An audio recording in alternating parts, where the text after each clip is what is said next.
ప్రియమైన దేవుని బిడ్డలారా, ఈ మధ్యాహ్న కాల సమయంలో దేవుని యొక్క పరిశుద్ధ సన్నిధికి చేరువచ్చిన మీ అందరికీ మరొక్కసారి వందనాలు తెలియజేస్తున్నాను. ఈనాటి మన అంశం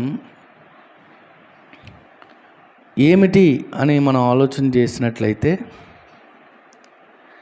దేవుని దృష్టిలో గుర్తింపు పొందినావా? దేవుని దృష్టిలో గుర్తింపు పొందినావా? ఇది ఈరోజు మన అంశం. ప్రియులరా,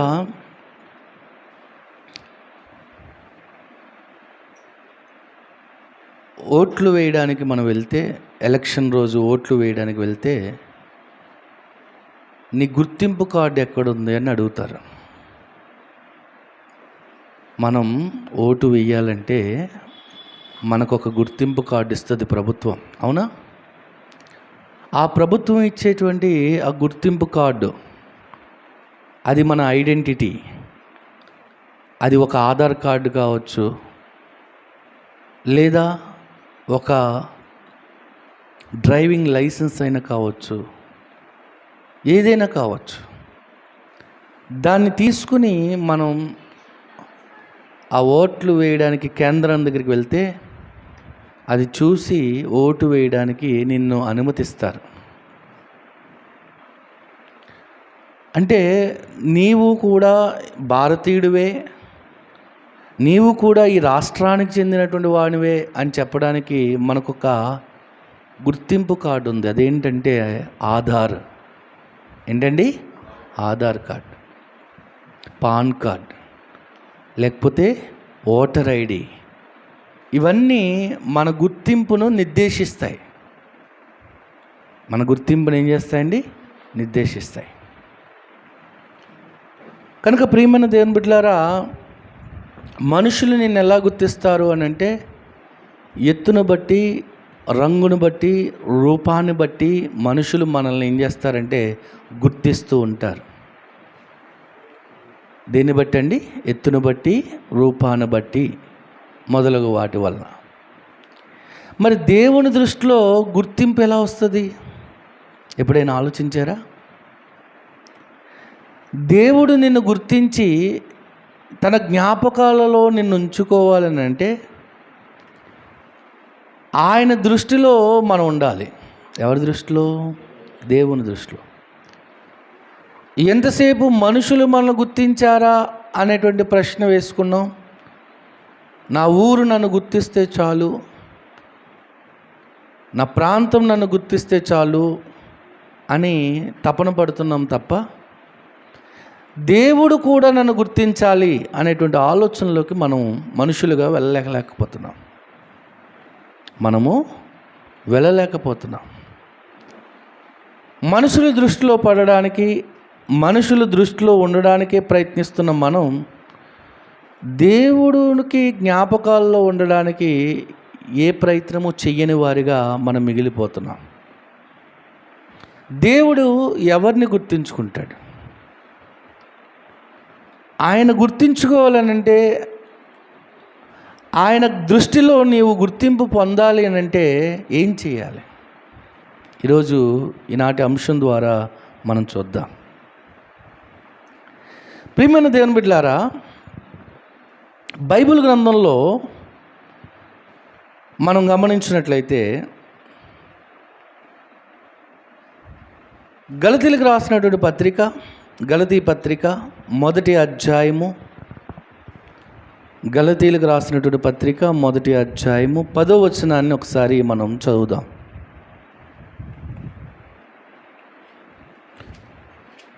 గలతీలకు రాసినటువంటి పత్రిక, అపోస్తలుడైన పౌలు గారు గలతీలకు ఉత్తరం రాస్తూ 1వ అధ్యాయం 10వ వచనంలో, ఇప్పుడును నేను మనుషుల దయను సంపాదించుకొని చూచుచున్నానా,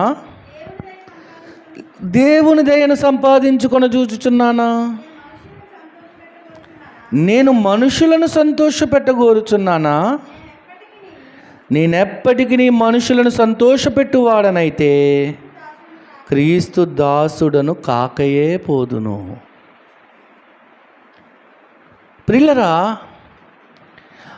ఎంతసేపు మనుషుల దృష్టిలో గుర్తింపు కోసం ప్రాకులాడితే, మనుషుల దృష్టిలో గుర్తింపు కోసం ప్రయత్నిస్తే క్రీస్తుకు మనం ఏం కాకపోతామంటండి?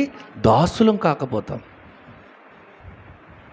నేను మనుషులను సంతోషపెట్టగోరుచున్నానా లేదా దేవుని సంతోషపెట్టగోరుచున్నానా?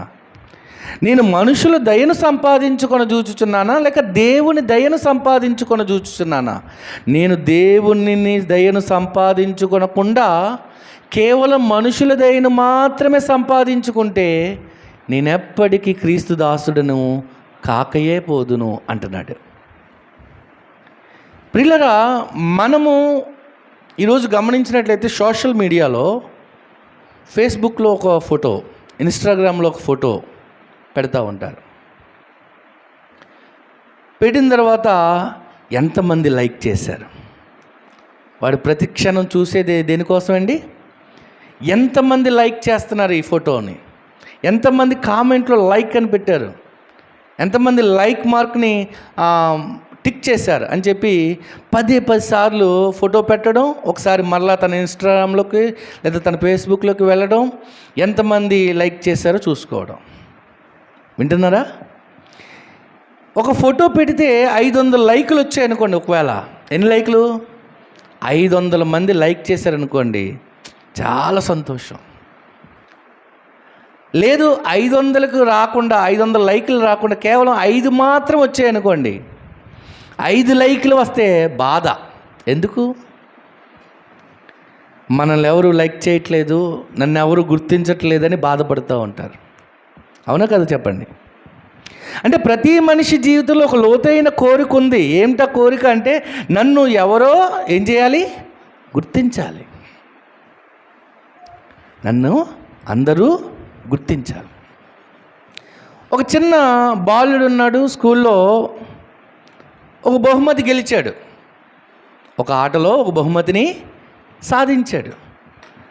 ఆ సాధించినటువంటి గెలుపుకి లేదా బహుమతికి అందరూ చప్పట్లు కొట్టారు.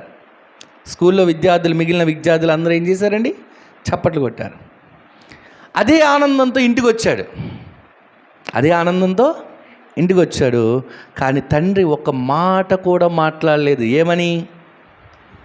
బాగానే సాధించావు బహుమతి, బాగా ఆటాడి గెలిచావని చెప్పి ఒక్క మాట అనకపోయేసరికి ఆ బహుమతి కంటే తండ్రి గుర్తింపు కోసం అతడు ఏం చేస్తాడండి? ఎదురు చూస్తాడు. అంతమంది నా తోటి స్నేహితులు స్కూల్లో అందరూ చప్పట్లు కొట్టారు నేను ఈ బహుమతి సాధిస్తే. ఇంటికి వచ్చిన తర్వాత ఏంటి ఈ విధానం? ఎవరు నన్ను పొగట్టం లేదు, మా తండ్రి నన్ను గుర్తించట్లేదని చాలా వేదన చెందుతూ ఉంటాడు. అంటే అంతమంది చప్పట్లు కొట్టినా ఇంటికి వచ్చిన తర్వాత తల్లిదండ్రులు మెచ్చుకోకపోతే తను చాలా డిసప్పాయింట్ అవుతూ ఉంటాడు. మీకు అర్థమవుతుందా ప్రియులారా? అంటే ఈరోజు ఈ పాఠాన్ని బట్టి లేదా ఈ ఉదాహరణ బట్టి మనం ఏం చేయాలి? దేవుడు గుర్తిస్తే చాలు అని అనుకోవడానికి ప్రయత్నించాలి. ఎంతసేపు మనల్ని ఎవరు గుర్తించాలి? దేవుడు గుర్తించాలి. పౌలు అంటున్నాడు, నేను మనుషుల దయను సంపాదించుకొని చూచుచున్నానా దేవుని దయనా? నేను మనుషులను సంతోషపెట్టగోరుచున్నానా లేక దేవుని సంతోషపెట్టగోరుచున్నానా? మీరు గమనించినట్లయితే ఈరోజు చాలా చోట్ల చాలామంది చేసే ప్రసంగాలు ఏంటో చెప్తాను. వారు చేసే ప్రసంగాల్లో షుగర్ కోటెడ్ సర్మన్స్ ఎక్కువైపోయాయి. షుగర్ కోటెడ్ సర్మన్స్ అంటే ఏమండి? షుగర్ కోటెడ్ సర్మన్స్ అంటే షుగర్ అంటే ఏంటండి? పంచదార. షుగర్ అంటే ఏంటండి? అంటే పంచదార పూసి ఆ తీయటి మాటలు, ఆ తీయటి ప్రసంగాలు, వారికి వినసంపైన ప్రసంగాలు చేస్తూ ఉంటే వాటికి ఆనందపడుతూ ఉంటారు. అలా ప్రసంగించే వారంతా ఎవరో తెలుసా అండి? మనుషుల దయను సంపాదించుకునేవారు. వారు ఎవరు చెప్పండి? మనుషుల దయను సంపాదించుకునేవారు. ఇదిగో ఇలాంటి ప్రసంగాలు చేస్తారు. ఎలాంటి ప్రసంగాలు అంటే, ప్రసంగాల్లో కూడా చాలా రకాలు ఉన్నాయి. బోధించే ప్రసంగాల్లో కూడా చాలా రకాలున్నాయి. ఒక ప్రసంగం పేరు చెప్తాను, ప్రాస్పరిటీ గాస్పెల్ అంటారు ఇంగ్లీష్లో. అంటే దాని అర్థం ఏంటంటే, ఒక వ్యక్తి డాక్టర్ని అడిగాడు, డాక్టర్ గారు నాకు ఆరోగ్యం కావాలి అని. అదే డాక్టర్ని రెండవ వ్యక్తి ఏమన్నాడంటే, డాక్టర్ గారు మీరు నాకు మందులు ఇవ్వకండి, నాకు కొంచెం డబ్బులు ఇవ్వండి, లేదా పెద్ద కారు ఇవ్వండి, బంగ్లా ఇవ్వండి అన్నాడు. అప్పుడు డాక్టర్ ఏమన్నాడంటే, ఏమండి ఆసుపత్రిలో ఉన్నటువంటి డాక్టర్ యొక్క ఉద్దేశం ఏమిటండి? రోగాన్ని నయం చేయడమే కానీ సంపద ఇవ్వడం కాదు. డాక్టర్ గారి పని ఏంటి చెప్పండి? రోగాన్ని నయం చేయడం, అంతేగాని సంపద ఇవ్వడం కాదు. కానీ ఈ రోజున సువార్త అంటే ఎలా మారిపోయిందో చెప్తాను వినండి. సువార్తని ఇంగ్లీష్లో గాస్పల్ అంటారు. గాస్పల్ అంటే సువార్త. ఈ సువార్తను గూర్చి బైబిల్ ఏం చెప్తుందంటే, కొరింథీయులకు రాసిన మొదటి పత్రిక 15వ అధ్యాయం 1 నుండి 4 వచనాలు మనం చూసినప్పుడు, మొదటి కొరింథీ పత్రిక 15వ అధ్యాయం 1 నుండి 4 వచనాల్లో సింపుల్గా చెప్పాలంటే, క్రీస్తు మన కొరకు మరణించారు. ప్రభు మన కొరకు ఏం చేశారండి? మరణించారు, సమాధి చేయబడ్డారు, 3వ రోజున లేఖనాల ప్రకారం 3వ రోజున తిరిగి లేచారు. దీనిని కేంద్రంగా చేసుకుని ప్రకటించడమే సువార్త. ఇప్పుడు చెప్పండి, సువార్త అంటే ఏంటి? సువార్త అంటే ఏంటంటే, క్రీస్తు మరణ సమాధి పునరుద్ధానముల గూర్చి బోధించటమే సువార్త. నిజమైన సువార్తలో, దేవుడు ఎంపిక చేసిన సువార్తలో రక్షణ ఉంటుంది.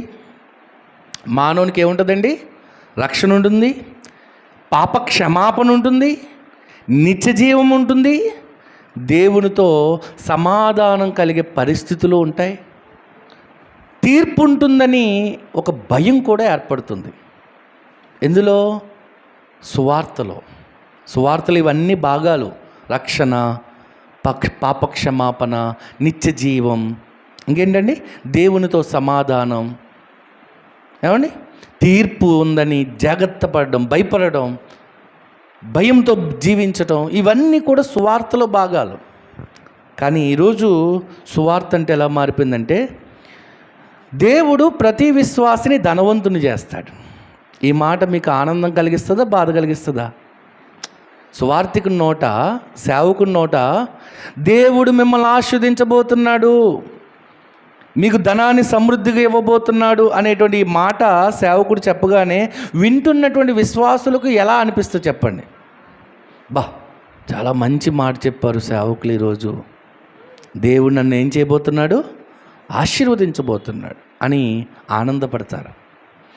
నిజమైన విశ్వాసం ఉంటే జబ్బులుండవు. నిజమైన విశ్వాసం ఉంటే ఏముండవండి? జబ్బులుండవు. ఎక్కువ కానుకిస్తే ఎక్కువ ఆశీర్వాదం ఉంటుంది. ఎక్కువ కానుకిస్తే ఏముంటుందటండి? ఎక్కువ ఆశీర్వాదం. ఎవరైతే పేదరికంలో మ్రగ్గుచున్నారో, పేదరికంలో ఉన్నారో వారు శాపగ్రస్తులు. దేవుణ్ణి నమ్మిన తర్వాత వారికి పేదరికం ఉండదు, వారు ఆశీర్వాదకరంగా మారిపోతారని ఈ విధమైనటువంటి బోధలు చేసేవారు ఈరోజు సమాజంలో లేరా? ఏమండి, బైబిలు దీనికి పూర్తి వ్యతిరేకంగా మాట్లాడుతుంది. బైబిల్ దీనికి ఏం చేస్తుందండి? పూర్తి వ్యతిరేకంగా మాట్లాడుతుంది. ఎలా మాట్లాడుతుందో చూడండి. బైబిల్లో ఒక ధనవంతుడు ఉన్నాడు, ఆయన సుంకపు గుత్తదారుడు జక్కయ్య. అవునా? యేసుక్రీస్తు ప్రభు తన ఇంటికి రాకముందు వరకు కూడా ఆయన చాలా ఆస్తుంది. కానీ ప్రభు ఎప్పుడైతే నేడు నీ ఇంట నుండవలసి ఉన్నది అని ఆ మాట అన్నాడో జక్కయ్యతో ప్రభువారు, వెంటనే ఏం చేశాడు? తన ఆస్తిలో సగం చెప్పండి బీదలకు ఇచ్చేస్తానన్నాడు. అన్నాడా? మిగతా సగం నేను ఉంచుకుంటాను ప్రభువా? కాదు, ఆ మాట అనలేదు ఆయన. నేను ఎవరి దగ్గర అయితే అన్యాయంగా వసూలు చేశానో వారికి 4 అంతలు ఇచ్చేస్తాను ప్రభు అన్నాడు. ఇప్పుడు నేను అడుగుతున్న ప్రశ్న ఏంటంటే, యేసుక్రీస్తు ప్రభువును కలిగిన తర్వాత తన హృదయంలోనికి ఆహ్వానించి తన ఇంటిలోనికి ఆహ్వానించిన తర్వాత జక్కయ్య మరింత సంపన్న స్థితికి వెళ్ళాడా? మరింత సంపదపరుడయ్యాడా? మరింత ఆస్తిపరుడయ్యాడా? లేదా ఆస్తి లేనివాడయ్యాడా? చెప్పండి. ఏమయ్యాడు? ఏమండి? సగం బీదలకు ఇచ్చేసి ఎవరి దగ్గర అయితే నేను అన్యాయంగా వసూలు చేశానో వారికి 4 అంతలు ఇచ్చేస్తానన్నప్పుడు తన దగ్గర ఇంకేముంటుంది? అంటే యేసుక్రీస్తు ప్రభువును తన ఇంటికి చేర్చుకున్న తర్వాత తన దగ్గర ఉన్నదంతా ఏం చేయవలసి వచ్చింది చెప్పండి? వదులుకున్నాడు. ఇది బైబిల్ బోధ. కానీ కొంతమంది ఏమని బోధిస్తున్నారు? షుగర్ కోటెడ్ ప్రసంగాలు అన్నాను కదా, పంచదార పూసిన ప్రసంగాలు ఎలా ఉంటాయి? ఇవి తేనె పూసిన మాటలు ఎలా ఉంటాయండి? దేవుడిని నమ్మండి, దేవుడు మిమ్మల్ని ఆశీర్దిస్తాడు, మీరు పేదరికంలో మగ్గిపోరు, శాపగ్రస్తులుగా ఎలాగా పేదరికంలో ఉండరు, మీరంత గొప్ప ధనవంతులు అయిపోతారంటాడు. అది బైబిల్ బోధ చెప్పండి? కానే కాదు. ఎందుకు చెప్తానండి? లూకాసు వార్త 9వ అధ్యాయంలో, లూకాసు వార్త 9వ అధ్యాయం 23వ వచనంలో యేసుక్రీస్తు ప్రభువును వెంబడించేవాడు ఎలా వెంబడించాలో చెప్తున్నాడు. ఎలా చెప్తున్నాడు? ఏమని చెప్తున్నాడు? ఇట్లా నేను ఎవడైనను నన్ను వెంబడింపగోరిని ఎడల తనను తాను ఉపేక్షించుకుని ప్రతిదినము తన సిలువనెత్తుకుని. ఏమండి? సిలువ ఆనందమా? సిలువ సంతోషమా? సిలువ ఏమైనా సంపద? సిలువ ఏమైనా ఆశీర్వాదమా? చెప్పండి. కానే కాదు. ఏమంటున్నాడు ఇక్కడ? ఎవరైనాను నన్ను వెంబడింపగోరిని ఎడల ప్రతిదినము. ఆ మాటను చూడండి. ఏ దినము? ప్రతిదినము. అప్పుడప్పుడు కాదు, సంవత్సరానికి ఒకసారి కాదు, ప్రతిదినము తన సిలువనెత్తుకుని నన్ను వెంబడించాలి. అంటే యేసుక్రీస్తు ప్రభువును వెంబడిస్తే నీ భుజం మీద ఏముంటుందో తెలుసా? సిలువ ఉంటుంది. ఏముంటుందమ్మా? సిలువ దేనికి సాదృశ్యము? దేనికి గుర్తు? శ్రమలకు గుర్తు. అంతేనా? అంటే ఆ శ్రమలు నిరంతరము నిన్ను వెంటాడుతాయి, నిన్ను వెంబడిస్తాయి. ఆ శ్రమలతోనే నువ్వు నన్ను వెంబడించాలి అని ప్రభువు చెప్తుంటే, ప్రభువును వెంబడిస్తే ప్రభు నాకు BMW కారు ఇస్తాడు అంటున్నాడు. AW గారు చూసారా? ఇటువంటి బోధలు, ఇటువంటి ప్రసంగాలు నేటి దినాల్లో ఎక్కువైపోయి ప్రియమైన వాళ్ళారా. దేవుడేమో నిన్ను కోటీశ్వరుడు చేస్తాడు, నిన్ను ఆశీర్వదిస్తాడు, నిన్ను అభివృద్ధి చేస్తాడనే మాటలు మనుషులకు ఇంపుగా ఉంటాయి కనుక వారు అటువంటి ప్రసంగాలకు ఆసక్తిని చూపుతున్నారు వినడానికి. అలాంటి మందిరాలకు వెళ్ళడానికి కూడా ఏం చేస్తున్నారండి? ఇష్టం చూపుతున్నారు. యోహాను సువార్త 16వ అధ్యాయం 33వ వచనంలో, యోహాను సువార్త 16వ అధ్యాయం 33వ వచనం ఒకసారి చూడండి. యోహాను 16:33, నా యందు మీకు సమాధానం కలుగునట్లు ఈ మాటలు మీతో చెప్పుచున్నాను, ఈ లోకములో మీకు ఏం కలుగును? శ్రమ కలుగును. చూసారా? ఈ లోకములో మీకేం కలుగుతుందని చెప్పాడు ఆయన? శ్రమ కలుగుతుందన్నది ప్రభువు మాట. యేసు ప్రభుని నమ్ముకోండి, మీకు శ్రమలే ఉండవు, శ్రమలు దూరం అవుతాయి అన్నది ఎవరి మాట? సాతాను మాట, అపవాది మాట. ప్రియులారా, కొన్ని సందర్భాల్లో అపవాది కూడా దేని చేత యేసుక్రీస్తు ప్రభు వారికి బోధించిందో తెలుసా? వాక్యంతోనే. మత్తయి సువార్తలో ఉన్నప్పుడు, మత్తయి సువార్తలో యేసుక్రీస్తు ప్రభువును ఒక ఎత్తైన కొండ మీద తీసుకెళ్ళిపోయి ఒక దేవాలయ శిఖరం మీద నిలవబెట్టి, ఇక్కడి నుంచి దూకే నీ దేవదూతలు పట్టుకుంటారని బైబిల్లో రాస్తుంది కదా అని వచ్చిన వాళ్ళు ఎవరండి జ్ఞాపకం చేశారు?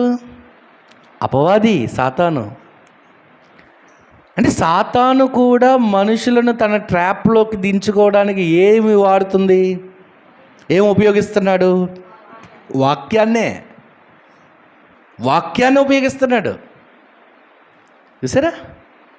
కనుక ప్రియులు చాలా జాగ్రత్తగా ఉండాలి.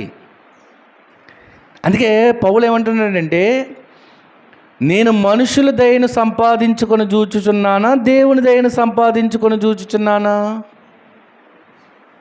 ఈరోజు చాలామంది బోధలు మనుషుల దయను సంపాదించుకోవడానికే. నీకు రోగం ఉందా? అయితే నీకు విశ్వాసం లేదు. ఏం లేదు? నీకు విశ్వాసం లేదు. విశ్వాసం ఉందనుకోండి సంపూర్ణంగా, మీరు ఒక సంపూర్ణ విశ్వాసవంతులైతే మీకేముండదు, మాట్లాడలేదు, రోగమే ఉండదు అని బోధిస్తున్నారు.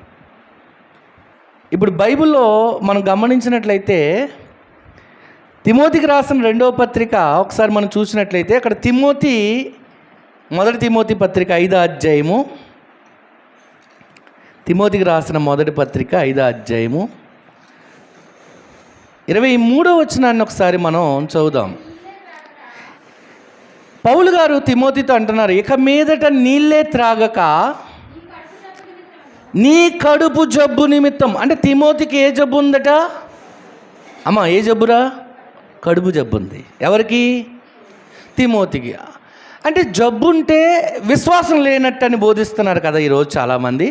ఇప్పుడు నేను అడుగుతున్న ప్రశ్న ఏంటంటే, తిమోతి విశ్వాసవంతుడా, విశ్వాసంలో బలహీనుడా, విశ్వాస వీరుడా, అవిశ్వాస? ఉగ్గుపాలుతోనే చిన్నప్పటి నుండి తన తల్లి అమ్మమ్మ అందరూ కలిసి పెంచారండి తిమోతిని విశ్వాసిగా. అపోస్తుల కార్యములు 16వ అధ్యాయంలో అతని గూర్చి దేవుడిచ్చిన సాక్ష్యం చూడండి ఎంత బాగుంటుందో. తిమోతిని గూర్చి అపోస్తుల కార్యములు 16వ అధ్యాయంలో తిమోతిని గూర్చి చెప్పబడిన ఒక మంచి మాట ఒకసారి మనం చదువుదాం. 16వ అధ్యాయం 2వ వచనం లేదా మొదటి నుంచి. పౌలు దెర్బేనకును లుస్త్రాకును వచ్చాను, అక్కడ తిమోతి అనే ఒక శిష్యుడు ఉండెను. అతడు విశ్వసించిన ఒక యూదురాలి కుమారుడు, అతని తండ్రి గ్రీసు దేశస్థుడు. అతడు లుస్త్రాలోను ఈకొనియాలోను ఉన్న సహోదరుల వలన మంచి పేరు పొందినవాడు. ఏ పేరట?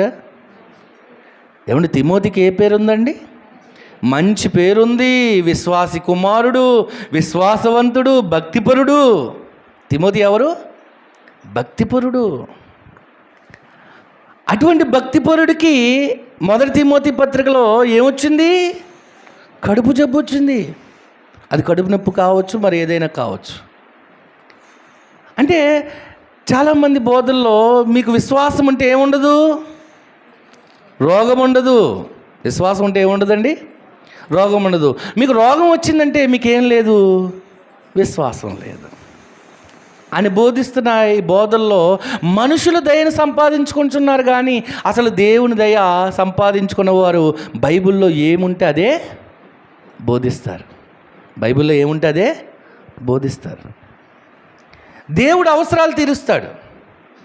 దేవుడు అవసరాలను ఏం చేస్తాడండి? తీరుస్తాడు. మానవునికి ఎన్నో అవసరాలు ఉన్నాయి. ఆహారం, వస్త్రం, ఇల్లు, సమస్తం ఎన్నో అవసరాలు ఉన్నాయి. కాగా క్రీస్తు ప్రతి ఐశ్వర్యములో ప్రతి అవసరము తీర్చును అనే మాట మనం చదువుతాం. ప్రతి అవసరాన్ని దేవుడు ఏం చేస్తాడు? తీరుస్తాడు. మరి దేవుడు తీర్చంది ఏది?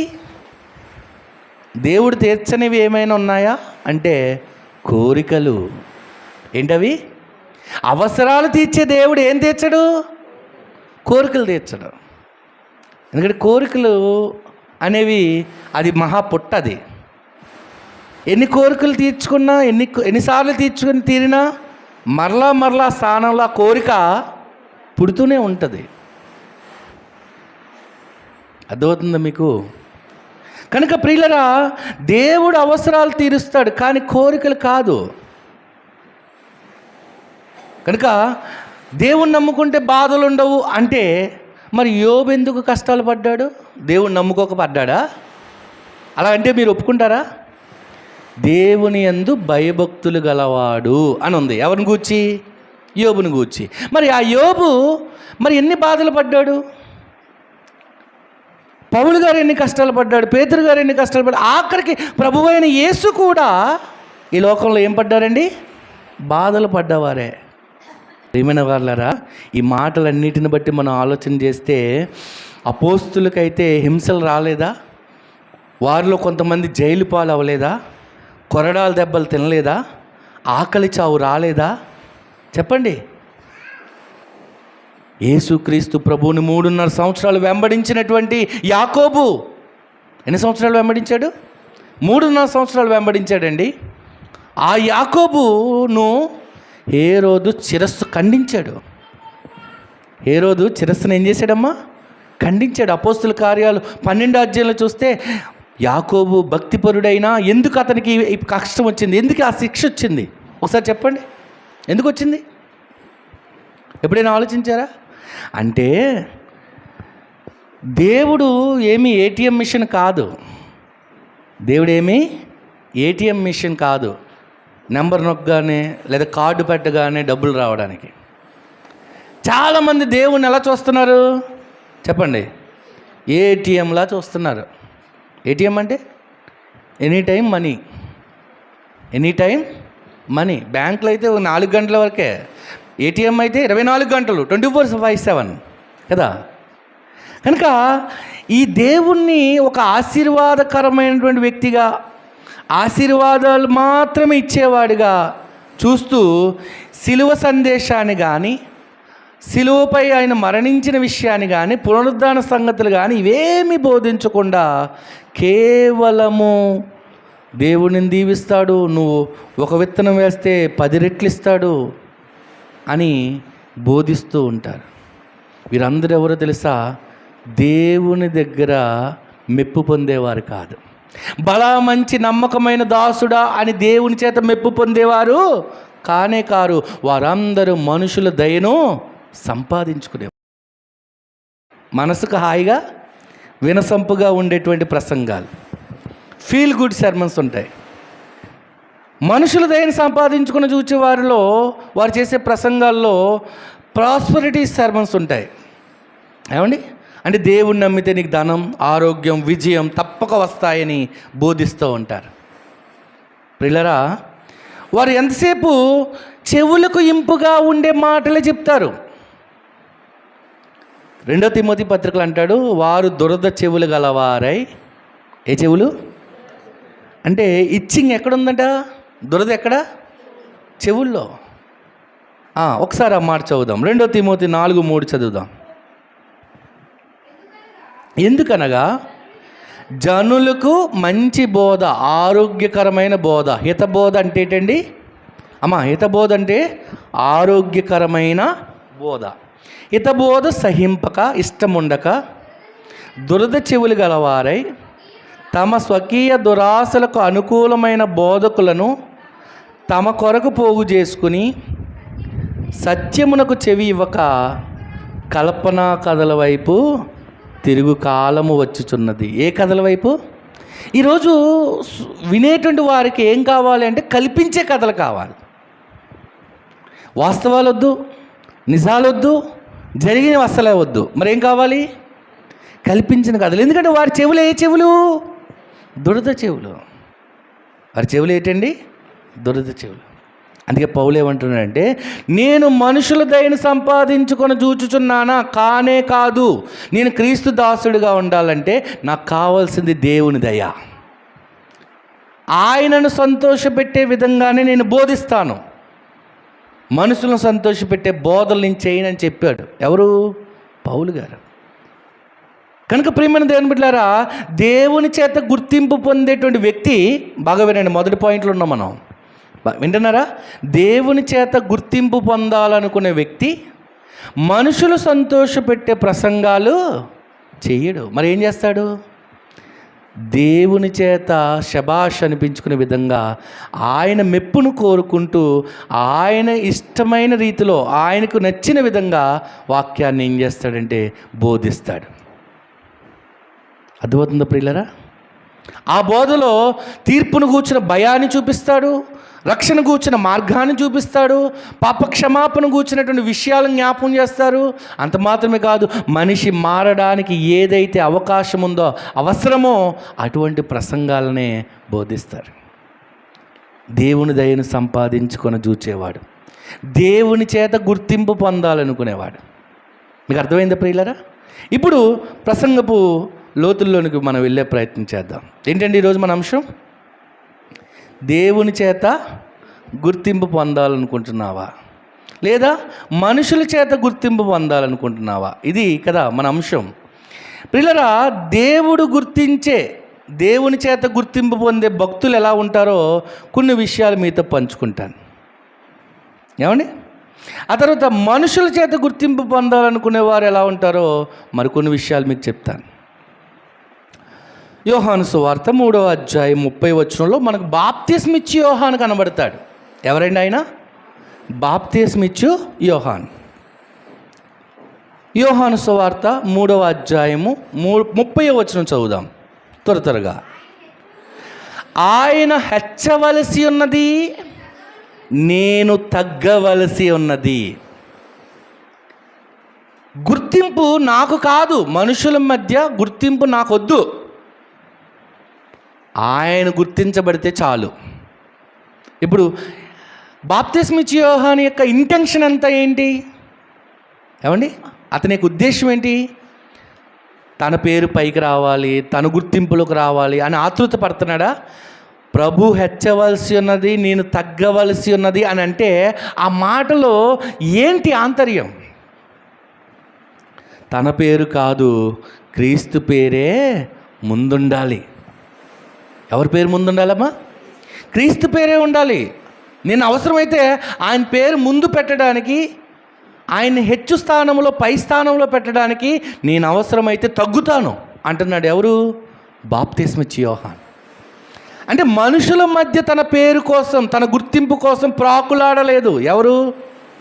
బాప్తిస్మిచ్చు యోహాను మనుషుల మధ్య గుర్తింపు కోసం ఏ మాత్రం కూడా ప్రాకులాడలేదు. ఎంతసేపు హైలైట్ ఎవరిని చేయాలనుకున్నాడంటే యేసుక్రీస్తు ప్రభునే హైలైట్ చేయాలనుకున్నాడు. అర్థమవుతుందా ప్రియమైన వాళ్ళారా? బైబిల్లో మరొక వ్యక్తి ఉన్నాడు, ఆయన పేరు బర్నబా. ఆయన పేరు ఏంటండి? బర్నబా.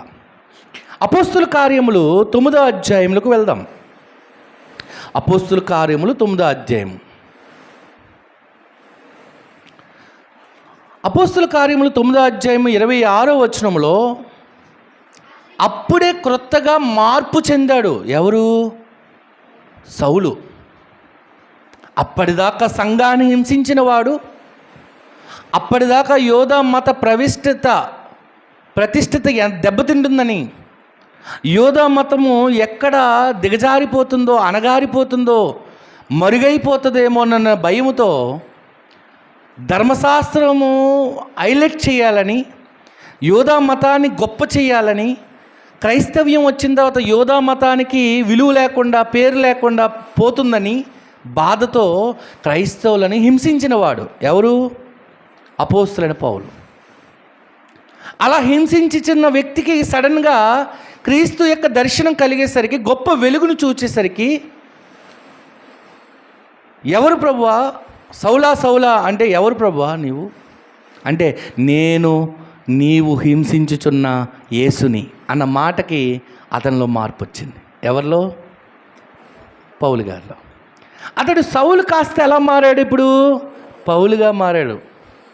అప్పటిదాకా తనకున్నటువంటి కఠిన హృదయాన్ని మార్చుకుని, ఆ రాతి గుండెని తీసి మాంసపు గుండెగా మార్చుకుని ఎక్కడికి వచ్చాడండి? ప్రభు చెంతకు వచ్చాడు. ప్రభు చెంతకు వచ్చిన తర్వాత బర్నబా ఏం చేస్తున్నాడంటే, మారినటువంటి పౌల్ని శిష్యులకు పరిచయం చేస్తున్నాడు. జరిగిన సందర్భం చెప్తున్నాను. బర్నబా ఇప్పుడు ఏం చేస్తున్నాడు? ఈ సందర్భంలో పౌలు గారిని తీసుకొచ్చి శిష్యులకు పరిచయం చేస్తున్నాడు. శిష్యుల యొక్క చేతులతో కలుపుతున్నాడు. చూడండి ఏం జరిగిందో. అతడు 26వ వచనం, 9:26 అపోస్తుల కార్యములు. అతడు యెరూషలేమునకు వచ్చి శిష్యులతో కలిసి కొనుటకు ప్రయత్నము చేసిన కానీ అతడు శిష్యుడని నమ్మక అందరూ అతనికి భయపడిరి. ఏమంటే ఇప్పటిదాకా సంఘాన్ని హింసించిన వాడు సడన్గా మారిపోయాడంటే నమ్మశక్యంగా లేదు. వారికి భయపడ్డారు. వారు కనీసం షేక్ హ్యాండ్ ఇవ్వడానికి కూడా ఏం చేశారండి? చేతులు ఇవ్వడానికి కూడా భయపడ్డారు. అలా భయపడుతున్న సందర్భంలో బర్నబా చొరవ తీసుకుని ఏం చేశాడు చూద్దాం. 27 అయితే బర్నబా అతని దగ్గరికి తీసుకుని అపోస్తుల యొద్దకు తీసుకుని వచ్చి, అంటే పౌలు గారిని దగ్గర తీసుకుని అపోస్తులైనటువంటి 12 మంది శిష్యుల దగ్గర తీసుకుని వచ్చి, అతడు త్రోవలో ప్రభువును చూచిననియు, ప్రభువు అతనితో మాట్లాడిననియు, అతడు దమస్కులో యేసు నామమును బట్టి ధైర్యంగా బోధించిననియు వారికి వివరముగా, రే నాయనా, మీరు అనుకుంటున్నటువంటి వ్యక్తి కాదురైనా, మారిపోయాడు. ఆయన ఒకప్పుడు సౌలు కాదు, ఈయన పౌలు ఇప్పుడు మారిపోయాడు. ఆయన చెయ్యి ఇవ్వడానికి మీరు భయపడకండి. దమస్కులో ఇప్పటికే ఆల్రెడీ ఏం చేశాడు? ప్రభు అయిన యేసుక్రీస్తు నామమును గూర్చి ధైర్యంగా బోధించాడు అని పౌల్ని హైలైట్ చేస్తున్నాడు. బర్నబా తగ్గిపోతున్నాడు. చూడండి,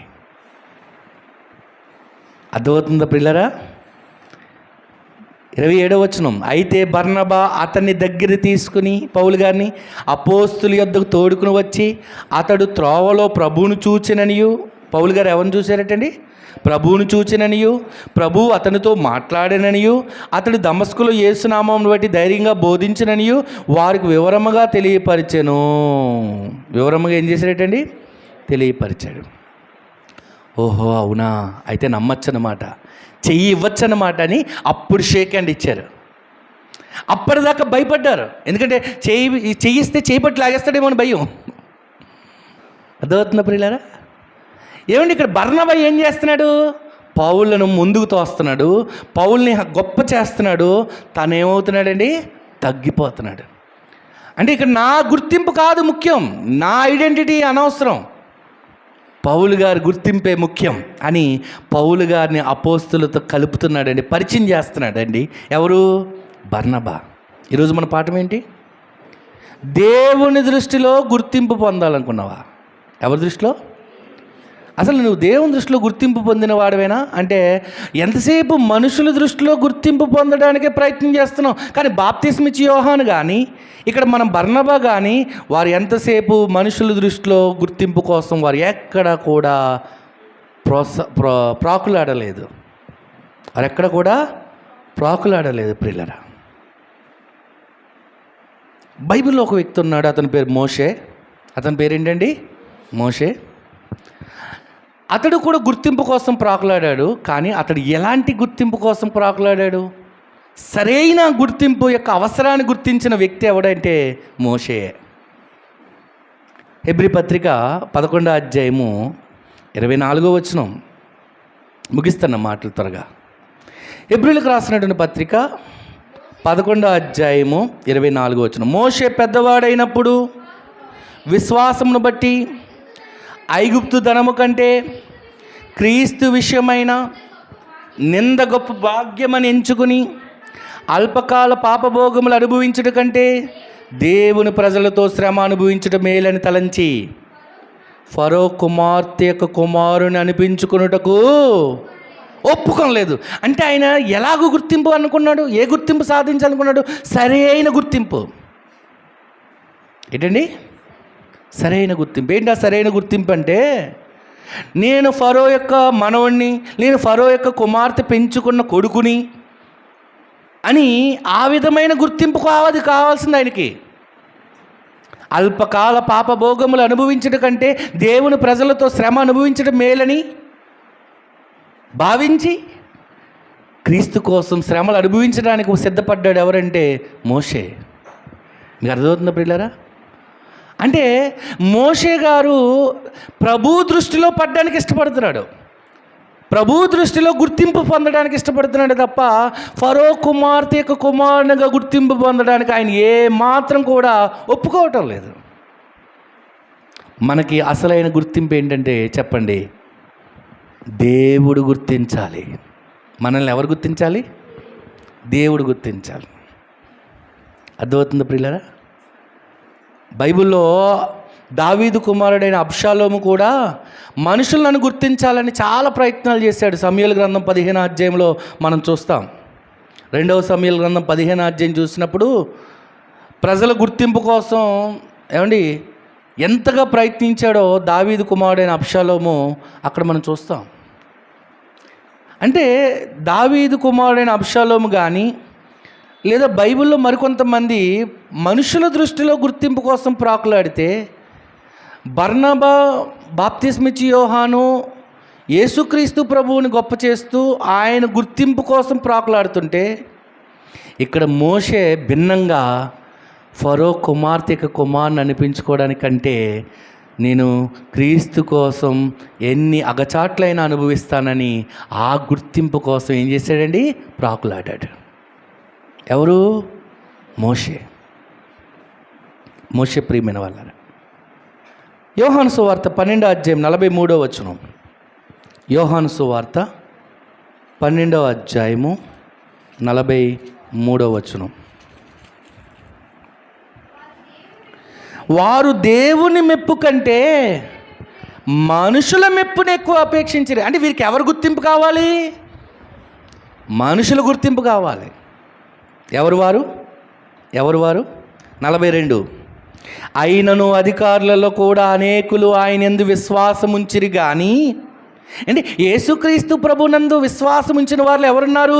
అధికారులు సైతం ఉన్నారు. గ్రామాధికారులు, అర్థమైందా? ఉద్యోగాధికారులు, ప్రభుత్వ అధికారులలో అనేకులు ఆయన యందు విశ్వాసముంచిరి కానీ సమాజములో నుండి వెలివేయబడుదువేమోనని పరిసయ్యులకు భయపడి వారు ఒప్పుకోలేదు. యేసుక్రీస్తును దేవునిగా ఏం చేయలేదేటండి? అంటే వీరికి ఏం కావాలి? మనుషుల గుర్తింపు కావాలి. బాబా, నేను యేసుని నమ్ముకుంటే నా కుటుంబం నన్ను వెలివేస్తుందేమో, నన్ను ఏ కార్యక్రమంలోనికి రానివ్వరేమో అని మనుషుల గుర్తింపు కోసం ప్రాకులాడేవారిగా ఉండిపోతున్నారు ఈరోజు సమాజంలో. మనుషులు గుర్తించినా ఎంత, గుర్తించకపోతే ఎంత, నన్ను దేవుడు గుర్తిస్తే చాలు అనుకోవటం లేదు. ఎవరు?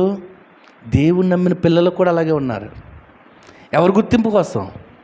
మనుషుల గుర్తింపు కోసం చూస్తున్నారు తప్ప దేవుడు నన్ను గుర్తించాలని ఆలోచించట్లేదు. చివరిగా ఆఖరిగా ఒక వచనం చూద్దాం. మత్తయి సువార్త 7వ అధ్యాయము.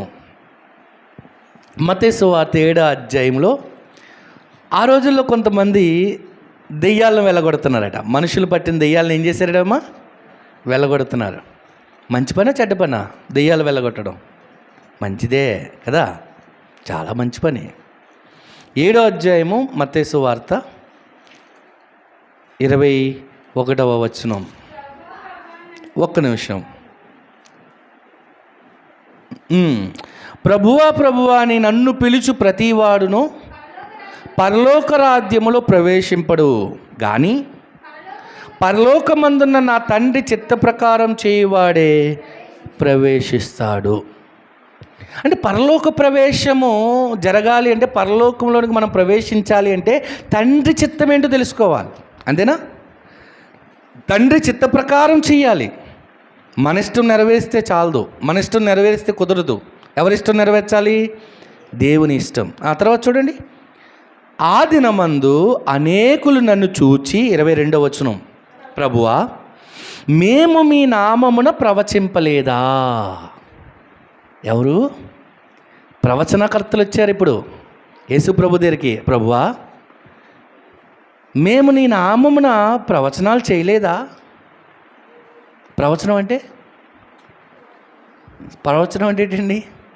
జరగబోయేదాన్ని చెప్పటం. దేవుడు నాకు తెలియజేశాడని జరగబోయేదాన్ని చెప్తామంటారు వారు ప్రవచనకర్తలు. అది నిజంగా జరిగిందనుకోండి, అది ఎవరు తెలియజేసినట్టు? దేవుడే. జరగలేదనుకోండి, అది ఎవరు తెలియజేయలేదు? అంటే అబద్ధ ప్రవక్తలు కూడా ఉన్నారా? ఉన్నారు. ఇక్కడ మనం గమనించినట్లయితే వారు వచ్చి అంటున్నారు, నీ నామమున ప్రవచింపలేదా? నీ నామమున దెయ్యములు వెళ్ళగొట్టలేదా? దెయ్యాలను కూడా ఏం చేశారటండి? వెళ్ళగొట్టారు. ఎవరి నామంలో? సాతాను నామంలోనా, యేసుక్రీస్తు నామంలోనా? యేసుక్రీస్తు ప్రభు నామంలోనే అని చెప్పుదురు అని ఏం చేస్తారట? ఆ రోజున చెప్తారు. జరగబోయే చెప్తున్నాడు ప్రభు అని చెప్పుదురు. అప్పుడు 23వ వచనం చూడండి. అప్పుడు నేను మిమ్మును ఎన్నడూ ఎరుగను. ఏమన్నాడండి? అదేటండి, యేసుక్రీస్తు నామములో ప్రవచించిన వారు, యేసుక్రీస్తు నామములో దెయ్యాలు వెళ్ళగొట్టిన వారు ఈరోజు ఉన్నారు కదా. ఉన్నారా? టీవీల్లోంచి వస్తున్నారు కదా, మేము ప్రోగ్రామ్స్ చూస్తున్నామండి. టీవీని ముట్టుకోండి మీకు స్వస్థత కలుగుతుంది. వైర్లోంచి వస్తుంది అన్నమాట మందు, కేబుల్ వైర్లోంచి వస్తుంది మందు. తెలీదా మీకు? నేను ప్రార్థన చేస్తాను, ఇక్కడే ఉండి మీరు టీవీని ముట్టుకోండి అంటాడు. అంతే. పిల్లరా, నీ నామమున దెయ్యములు వెళ్ళగొట్టలేదా, నీ నామమున ప్రవచింపలేదా అని అంటే, అవునవును శబాష్ అనలేదైనా. అక్రమం చేయువారులారా నా యొద్ద నుండి వెళ్ళిపోండి, నేను మిమ్మును ఎన్నడూ ఎరుగను. ఏమన్నాడండి? ఈరోజు దెయ్యాలు వెళ్ళగొడుతున్నామని చెప్పేవారంతా దేవుని చేత ఎరగబడిన వారా, దేవుని చేత దేవుని దృష్టిలో గుర్తింపు పొందిన వారా, గుర్తింపు లేనివారా? చెప్పండి. గుర్తింపు లేనివారు. మనం ఏమనుకుంటున్నాం? మా సేవకుడికి ఏ శక్తులు లేవు, శక్తులన్నీ అక్కడున్నాయి అని అక్కడికి పరిగెడుతున్నాం. అర్థమవుతుందా ప్రియులారా? 7 వారాలు అంటాడు, 14 వారాలు అంటాడు, 21 వారం అంటాడు, ఇక్కడ కాదు అక్కడ అంటాడు, అండ్ ముదునుడిపో అంటాడు, గుంటూరు అంటాడు. ఒక ఊరు కాదు, అన్ని ఊర్లు ఆయనయే. అర్థమవుతుందా ప్రియులారా? ఏమన్నాడు చూడండి, అక్రమం చేయు వాళ్ళారా నా ఎద్దు నుంచి పొండి, నేను మిమ్మును ఎన్నడూ ఎరుగను. అదేంటండి, క్రీస్తు నామంలో దెయ్యాలు వెళ్ళగొట్టిన వారిని ఎరుగను అన్నాడేంటండి? అసలు ఎరగాలి కదా. ఎరగను అన్నాడేంటి? తప్పుపడిందేమో బైబిల్లో, అంతే కదా. పొరపాటు రాశారేమో. ఎరుగుతాను అన్నమా అనేసి ఎరగను అన్నాడేమో, అంతేనా? కాదు ప్రియమైన వాళ్ళారా. ఎందుకు నేను మిమ్మల్ని ఎరుగను అంటున్నాడు? వారందరూ ప్రజల దృష్టిలో గుర్తింపు పొందాలనుకున్నారు. ఎవరి దృష్టిలో? ప్రజల దృష్టిలో. నన్ను దేవుడు గుర్తించాలి, దేవుడి దృష్టిలో నేను గుర్తింపు సాధించాలి, నన్ను దేవుడు గుర్తుపెట్టుకుంటే చాలు అనుకోలేదు వారంతా. మనుషులను మెప్పించే ప్రసంగాలు, వారి దురద చెవులకు అనుకూలమైన ప్రసంగాలు, ఏమండి, వారికి ఆనందం కలిగించే ప్రసంగాలు, ఏ మాటలు ఇంపుగా ఉంటాయో ఆ మాటలు వారు ప్రకటించి చివరికి క్రీస్తు చేత ఏమనిపించుకున్నారో తెలుసా? నేను మిమ్మును ఎరుగును అనిపించుకున్నాను. ప్రియమైన దేవుని బిడ్డలారా, కనుక దేవుని చేత గుర్తింపు ఉండాలి. మనకి దేవుని దృష్టిలో మనకేముండాలండి? గుర్తింపు ఉండాలి. ప్రియులారా, ఇప్పటికీ కూడా చాలా ప్రాంతాల్లో మనుషులకు గుర్తింపు లేవు. గుర్తింపు లేనివి అండి. సర్వేలో చెప్తున్న విషయాలు ఇవన్నీ. గుర్తింపు లేని మనుషులు ఎంతోమంది ఉన్నారు. అర్థమవుతుందా? ఇప్పటికీ ప్రభుత్వం కానీ మనుషులు కానీ ఎవరు వారిని ఏం చేయట్లేదు, గుర్తించటం లేదు. కానీ ఎవరు గుర్తించినా గుర్తించకపోయినా నన్ను దేవుడు గుర్తిస్తే చాలు అనుకోవాలి. ఎవరు గుర్తించాలి? దేవుడు గుర్తిస్తే ఆ యొక్క ఆనందమే వేరు. అందుకే మోషే అంటాడు, నేను ఫరో యొక్క కుమార్తె యొక్క కుమారుని కాదు, నేను ప్రభువు యొక్క శిష్యుడను, ప్రభు యొక్క దాసుడను, ఆ ప్రభు కోసం ఎన్ని శ్రమలైనా అనుభవిస్తానన్నాడు. నిజమైన క్రైస్తవం ఏంటి చెప్పండి? ఇప్పుడు నిజమైన క్రైస్తవుడికి పేదరికం ఉండదా? పేదరికం ఉంటుందా? చెప్పండి. పేదరికం ఉంటుంది. పేదరికం లేనివాడు క్రైస్తవుడు నిజమైన క్రైస్తవుడు అని అనుకోకండి. అది పిచ్చి బోధ, అబద్ధ బోధ, మోసపూరితమైన బోధ. నిజమైన క్రైస్తవుడికి రోగం ఉంటుందా? ఉండదా? ఉంటుంది. రోగాలు వస్తాయి, రోగాలు ఉంటాయి. నిజమైన క్రైస్తవుడికి విశ్వాసం ఉన్నా రోగం ఉంటుంది. ఒక మంచి సంపూర్ణమైన విశ్వాసికి కూడా రోగం ఉంటుంది. సంపూర్ణమైన క్రైస్తవుడికి కూడా కొన్ని బాధలు వస్తాయి, కష్టాలు వస్తాయి, ఇబ్బందులు వస్తాయి. అందుకు బెస్ట్ ఎగ్జాంపుల్ ఎవరంటే యోబు. ఎవరండి? యోబు. మిమ్మల్ని అడుగుతున్నాను, పౌలు ప్రభు కోసం మారిపోయాడు కదా, ఆ ప్రభు సేవ చేద్దామని అనుకున్నాడు కదా, మరి అతనికి ఎందుకండి కొరడా దెబ్బలు? అతనికి ఎందుకండి జైలు పాలైపోయాడు? ఆయనకి ఎందుకండి ఎన్నోసార్లు నిద్రలేని స్థితి, ఆహారం లేని పరిస్థితి, ఆకలి దప్పులతో ఎందుకు మలమల మాడిపోవాల్సి వచ్చింది పౌలు గారు? చెప్పండి. ప్రభువుని నమ్ముకుంటే అంతే, ఇహమందంతే. మరి ఎక్కడ లాభం ప్రభువుని నమ్ముకుంటే? పరలోకంలో. ఎక్కడ? పరలోకంలో. భూమి మీద కష్టాలు, ఆర్థిక ఇబ్బందులు, ఈ సమస్యలు, ఈ రోగాలు, ఇవన్నీ అందరికీ సర్వసాధారణం, అందరికీ కామనే. కానీ దీని నుంచి ఎప్పుడు ఉపశమనం అంటే మరణించిన తర్వాత. ప్రభువుని నమ్ముకోవడం వల్ల ఉపయోగం ఏంటంటే మనం పరలోకములో నిత్య ఆనందంలో ఉంటాం. ఎక్కడ ఉంటాండి? నిత్య ఆనందంలో. ఆ ఆనందాన్ని స్వతంత్రించుకోవాలంటే భూమి మీద క్రైస్తవుడై ఉండాలి, క్రీస్తుని వెంబడించాలి, ఆయన సిలువను నీ భుజాల మీద ఎత్తుకోవాలి. ఎన్ని శ్రమలైన దేవుని కోసం భరించాలి. అప్పుడే పరలోకానికి వెళ్తాం. అప్పుడే పరలోక ఆనందాన్ని మనం ఏం చేస్తాం? అనుభవిస్తాం. మనల్ని మనుషులు గుర్తించినా గుర్తించకపోయినా దేవుడు గుర్తించాలి. ఎవరు?